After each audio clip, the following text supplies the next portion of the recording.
আসসালামু আলাইকুম। Jasmine cooking হাউসে আপনাদের সবাইকে স্বাগতম। দেখতেই পারতেছেন ভোরের তাজা মাছ, কোলায় নতুন পানি আইছে, সেখানে জাল ফালানোর পরে নতুন মাছটি ধরা হয়েছে। দেখুন মাছগুলি কিভাবে ছাড়াই নিচ্ছে। আমরা গ্রামে চলে আসছি, আর এগুলো আমাদের গ্রামের তাজা তাজা মাছ। এই তাজা তাজা মাছের রেসিপি আপনারা খুব শীঘ্রই পেয়ে যাবেন।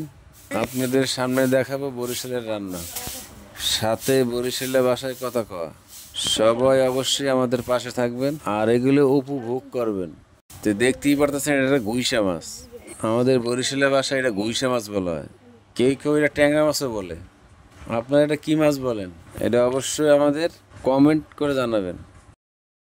দেখতেই পারতেছেন মাছগুলি ছাড়াই নিচ্ছে। তো আজকে এই পর্যন্তই। এমন ভিডিও আবার চাইলে আমাদের কমেন্ট করে জানাবেন। আর রান্নার ভিডিওটা আপনারা কালকে সকালে পেয়ে যাবেন। ভালো থাকবেন, সুস্থ থাকবেন, আল্লাহ হাফেজ।